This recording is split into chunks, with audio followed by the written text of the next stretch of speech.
All right, in today's video, we're going to be talking about how to tell if you have low testosterone without blood work. Now, why care if you have low testosterone? All of the top influencers seem to be on TRT these days, and they're talking about getting rid of their stubborn fat and gaining muscle and getting their energy levels back, and they're finally feeling like themselves again. There's an influencer here just talking about how he was always lifting, always eating well, and he hopped on testosterone replacement therapy and all of his stubborn fat melted away and he feels and looks great.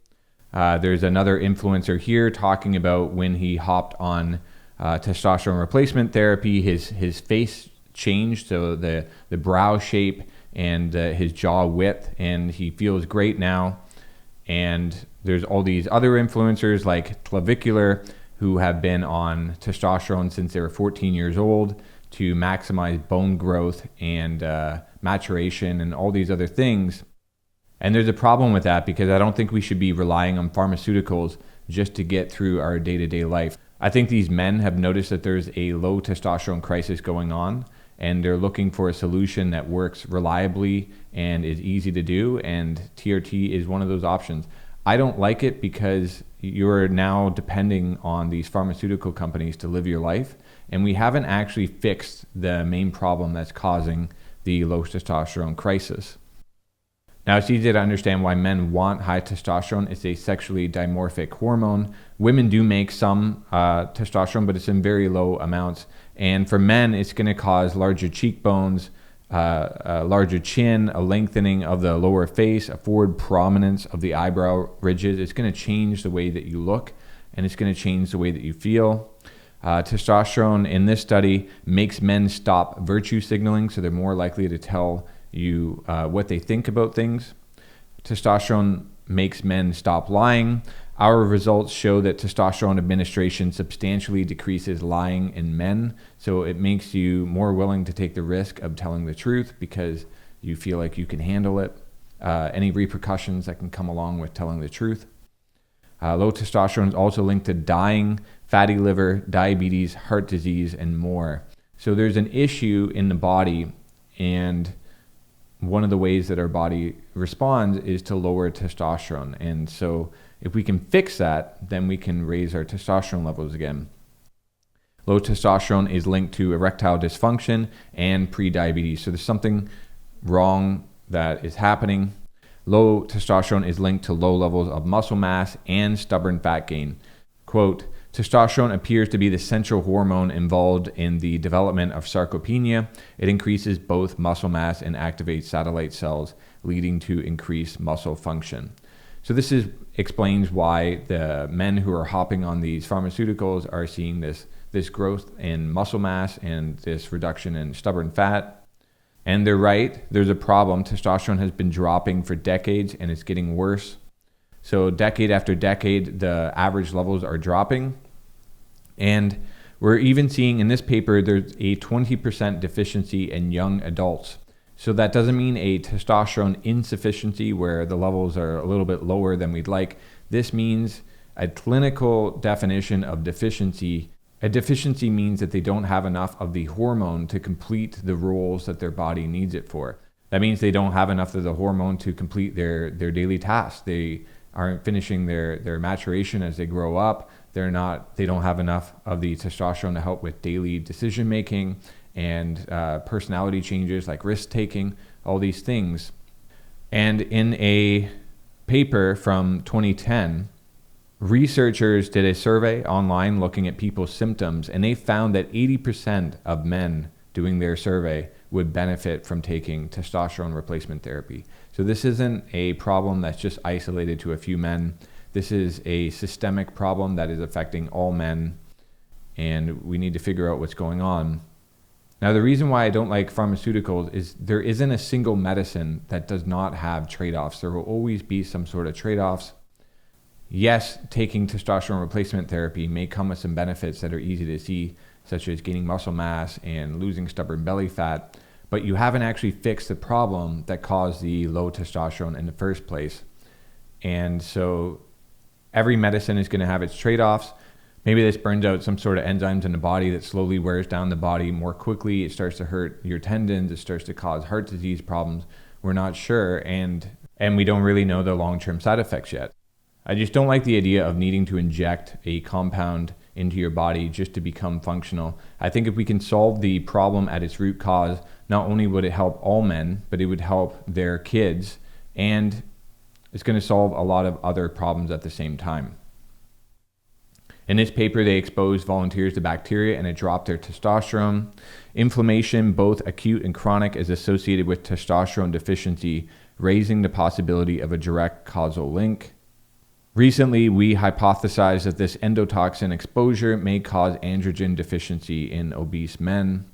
So if low testosterone is a bacterial infection, taking TRT doesn't fix the infection. The infection would still be in the blood. It would still be reaching your brain. It would still be reaching your teeth and getting gingivitis. It would still be reaching all your organs and causing fatty liver. TRT is not going to fix the immune system problem.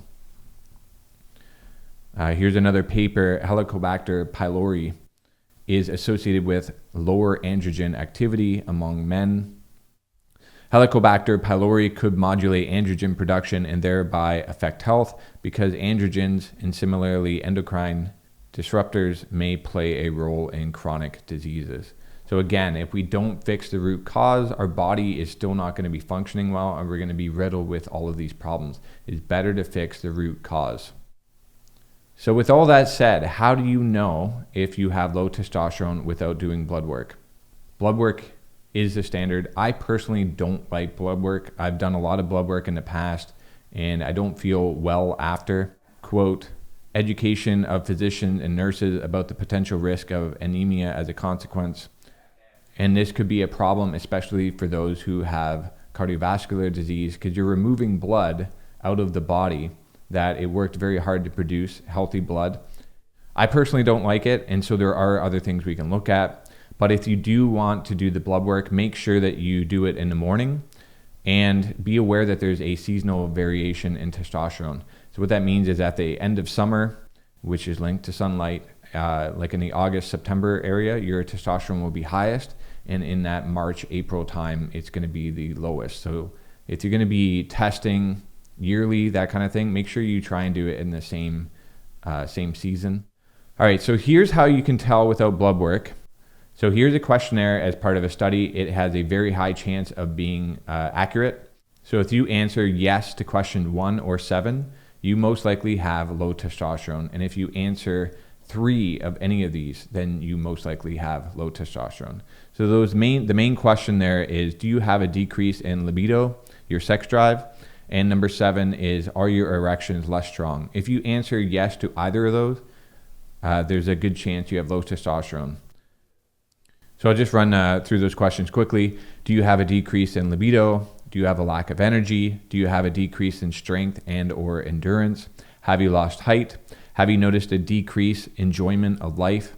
Are you sad and or grumpy? Are your erections less strong? Have you noted a recent deterioration in your ability to play sports? Are you falling asleep after dinner? Has there been a recent deterioration in your work performance? So I know that some people might kind of push back and be like, well, are you sad or grumpy? Like, that's everybody. And it's like, yeah, everyone's suffering from a low testosterone.